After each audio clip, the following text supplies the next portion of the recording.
Everyone, आज हम discuss करेंगे class 8 chapter 1 crop production and management.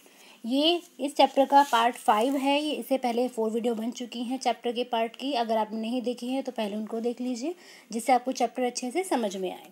तो चलिए स्टार्ट करते हैं अपने चैप्टर को। इससे पहले चैप्टर वीडियो में हम पढ़ चुके हैं अबाउट द एग्रीकल्चर प्रैक्टिसेस। उसमें से ये टॉपिक है आपका, दैट इज़ हार्वेस्टिंग।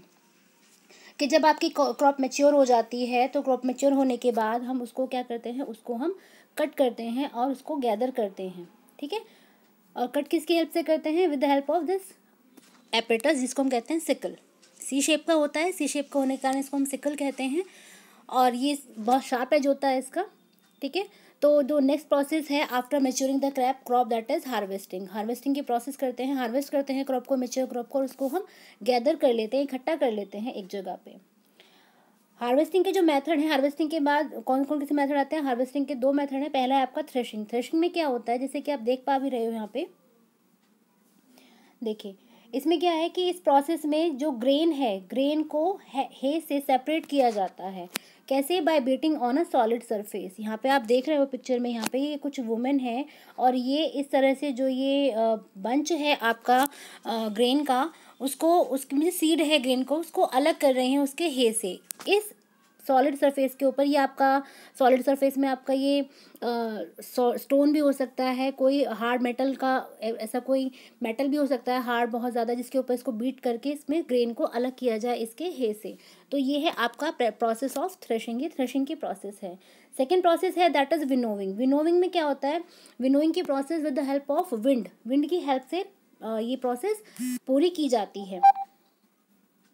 कैसे की जाती है? इसमें जैसे आप ये पिक्चर में देख पा रहे हो, यहाँ पे ये लेडी हैं। ये लेडी क्या कर रही हैं, इस तरह से इन्होंने ग्रेन को जो हे से अलग किया है उसको एक क्या बोल सकते हैं इसको, छाछ होता है एक तरीके से, एक प्लेट में लिया हुआ है, एंड ये इसको फ्लो कर रहे हैं, डाउन कर रही हैं इन द एयर। एयर में इसको छोड़ रही है। तो इससे क्या होगा कि जो ग्रेन है उसके कैप से अलग हो जाएगा। तो ग्रेन थोड़ा हैवी होता है तो वो यहाँ पे इकट्ठा हो जाएगा इनके साइड बाई, और जो आपका कैप है वो हल्का होता है, वेट में बहुत हल्का होता है, तो वो इस साइड में जाके यहाँ पे अलग से इकट्ठा हो जाएगा। ठीक है, तो इस process, by the process of winnowing, both grains and caps will be separate किए जा सकते हैं। नेक्स्ट प्रोसेस आती है दैट इज स्टोरेज। सबसे मेन आपकी जो प्रोसेस है वो है स्टोरेज। अगर आपने अपने क्रॉप को अच्छे से हार्वेस्ट किया है, अच्छे से न्यूट्राइज किया है, अच्छे से उसको फर्टिलाइजर्स दिए हैं, गेट अच्छे से किया है, लेकिन अगर स्टोरेज मेथड अच्छे से नहीं किया है, तो आपकी अब तक की सारी जो भी आपकी एक तरीके से प्रोसेस है, मेहनत है, वो सब की सब खत्म हो जाएगी, बेकार हो जाएगी। तो that is most important method of a crop. और इसमें कौन कौन से मेथड आते हैं? सबसे पहले हम बात कर लेते हैं ड्राइंग। इसमें क्या होता है कि जो आपकी मैच्योर क्रॉप है उसमें थोड़ा सा मॉइस्चर रह जाता है, तो उस मॉइस्चर को रिमूव करना ज़रूरी होता है। क्योंकि अगर हम मॉइस्चर को रिमूव नहीं करेंगे तो क्या होगा, इसमें माइक्रो ऑर्गेनिज्म ग्रोथ कर लेंगे, और माइक्रो ऑर्गेनिज्म ग्रोथ कर लेंगे तो क्या होगा, वो सारी की सारी जो फसल है, आपकी क्रॉप है या आपके जो ग्रेन्स हैं, वो सब के सब खत्म हो जाएंगे, खराब हो जाएंगे। तो इस तरह से इन ग्रेन्स को, जो आपकी क्रॉप है, इसको इस तरह से सन ड्राई किया जाता है, सूरज की रोशनी में सुखाया जाता है। आई होप ड्राइंग सब आपको प्रोसेस समझ में आ गया होगा, ड्राइंग क्या होती है। नेक्स्ट होता है मेंटेनिंग स्टोरेज कंटेनर्स। अब जो आप इन क्रॉप को आफ्टर ड्राइंग इनको हमें स्टोर करना है, तो we have to store in a bag, या तो गनी बैग में स्टोर करेंगे या हम मेटल के कंटेनर्स में स्टोर करेंगे। तो मेक श्योर कि आपके जो गनी बैग्स या अर्दन पॉट्स हैं ये बिल्कुल नए होने चाहिए, यूजेबल नहीं होने चाहिए। मीन्स ऐसे नहीं है कि पुराने रखे हुए हैं और आपने उनको यूज़ कर लिया, या उनमें क्रैक्स हैं उनको आपने यूज़ कर लिया, तो उसमें क्या होगा, उसमें मॉइस्चर एंटर करने की दोबारा से उनकी एक पॉसिबिलिटीज़ रहेगी, और again micro organism can be growth, उनकी ग्रोथ माइक्रो ऑर्गेनिज्म की आराम से हो सकती है। तो जो आप मेक श्योर करें कि जो भी आप गनी बैग, गर्दन पॉट्स या जो भी आप कंटेनर्स यूज़ करें फॉर स्टोरेज द ग्रेन्स, वे आपके क्रैक्स फ्री होने चाहिए और न्यू होने चाहिए। चलिए आगे देखते हैं। नेक्स्ट आता है केमिकल ट्रीटमेंट। तो जो गोडाउन्स वगैरह होते हैं, जहाँ बड़े बड़े आपके गोडाउन्स हैं, जहाँ पे आपके ग्रेन्स को स्टोर किया जाता है, तो उनको क्या किया जाता है, उनको केमिकल्स ट्रीटमेंट के थ्रू उनको क्लीन किया जाता है। उसमें क्या होता है कि उसमें कोई भी तो सीपेज नहीं होना चाहिए, वाटर का कोई भी किसी तरह का वहाँ पे वाटर लीकेज नहीं होना चाहिए, कोई भी आपके जो पेट्स हैं वो नहीं आने चाहिए। तो इस तरह से उनको केमिकल फ्री किया जाता है केमिकल ट्रीटमेंट के थ्रू, कि यहाँ पर कोई भी फंगीसाइड्स या इस तरह का कोई भी माइक्रो ऑर्गेनिज्म आपका ग्रोथ न कर पाए। ठीक है, चलिए आगे देखते हैं। आजकल जो न्यू टेक्निक्स है आपके क्रॉप को एक तरीके से स्टोर करने की, वो है आपके इस तरह के जो सिलोज होते हैं, ये इस तरह के जो मेटल के कंटेनर्स होते हैं, ये एयर टाइट कंटेनर्स होते हैं, रैट प्रूफ होते हैं, और ये टेम्परेचर को मेंटेन करके रखते हैं आपकी क्रॉप का।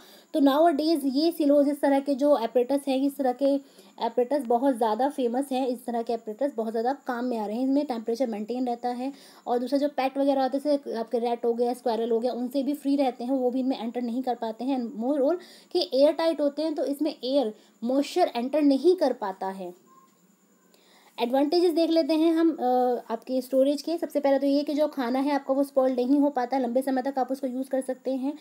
जो फ्रूट्स और वेजिटेबल्स हैं वो आपको होल ईयर आपको मिल सकते हैं। नाउ डेज आप देख भी पाते हैं कि आप का जो सीजनल फ्रूट्स है वो आप पूरा ईयर विदाउट आपके सीजन भी आपको आराम से अवेलेबल हो जाता है। तो that is more advantages, one of the advantages of storage.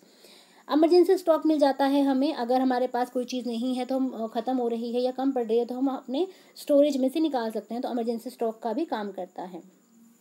Storage दो तरह की होती है। सबसे पहला होता है ड्राई स्टोरेज, जैसे कि आप एग्जांपल आपकी मम्मी भी करती हैं आपके घरों में, कि जो आपके ग्रेन्स होते हैं, लाइक पल्सेस होती हैं, दालें, अनाज होता है, चावल होता है, उसको वो सन ड्राई करती हैं एंड देन वो उसको स्टोर करती हैं इनटू द कंटेनर्स।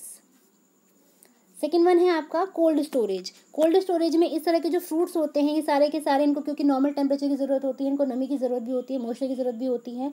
अगर इनको ड्राई कंटेनर में रखेंगे तो ये ख़राब हो जाएंगे, तो इसलिए इनको कोल्ड कंटेनर्स में रखा जाता है। तो कोल्ड कंटेनर्स में हमारे फ्रूट्स एग्जाम्पल्स हैं जिनको हम कोल्ड स्टोरेज में रखते हैं।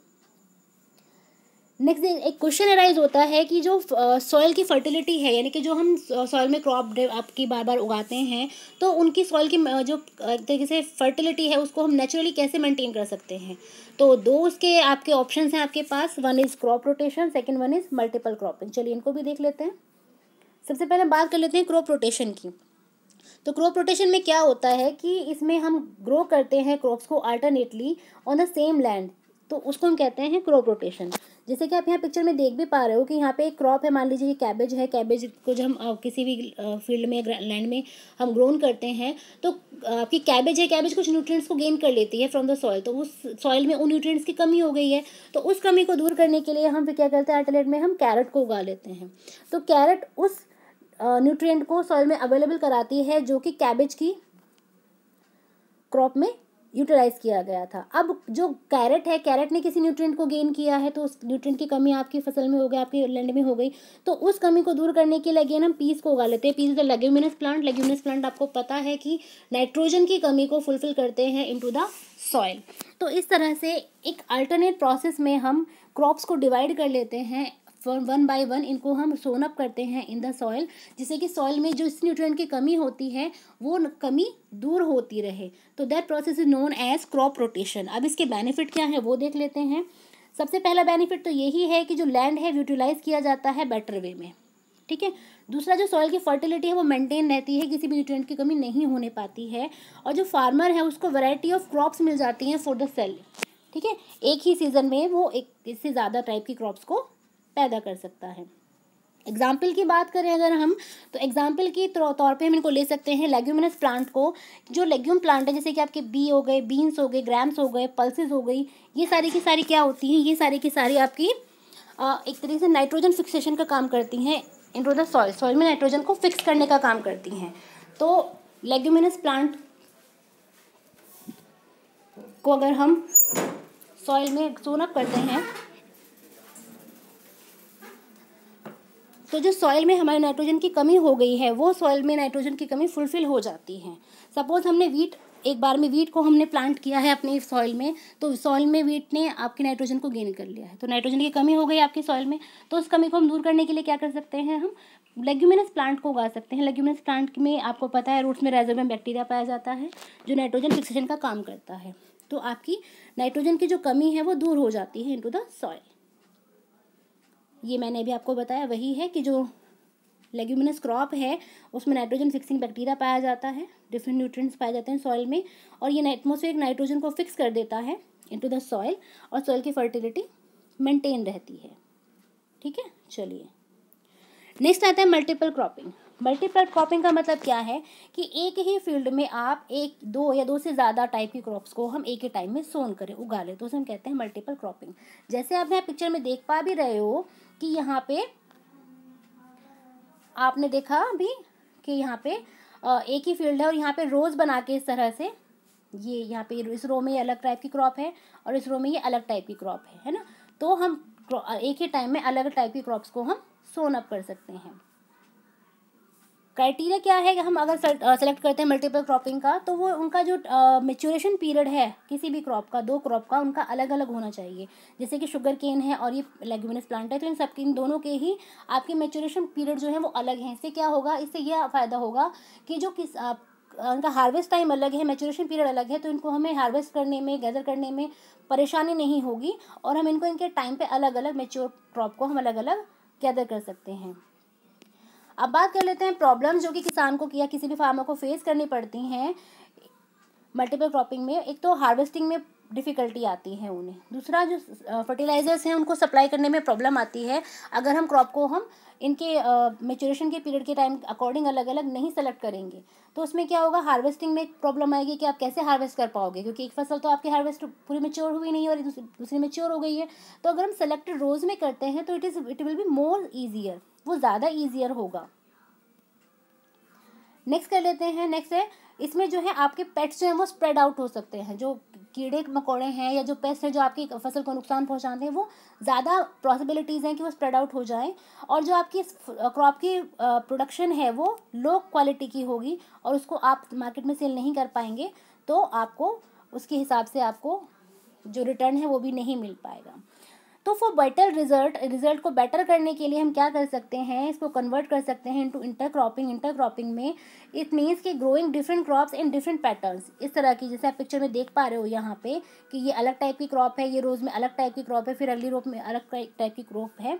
तो इस तरह से मल्टी क्रॉपिंग हम कर सकते हैं, इंटरक्रॉपिंग कर सकते हैं, जिससे कि हमें जो फसल है, हमारी प्लांट, हमें जो हमारा जो बेनिफिट है वो ज़्यादा हो जाए, हमें एक टाइम में ज़्यादा फसल मिले। इनका मेच्योरेशन पीरियड अलग अलग होना चाहिए, इनका फर्टिलाइजेशन अलग अलग होना चाहिए, ठीक है। मेन तो यही है कि इनका जो मेच्योरेशन पीरियड है वो अलग अलग हो, जिससे कि हमें उनको हार्वेस्ट करने में अलग अलग आसानी हो। तो that's all for the now. अगर आपको वीडियो अच्छी लगे तो प्लीज़ लाइक शेयर सब्सक्राइब कीजिए चैनल को। Thank you, have a nice.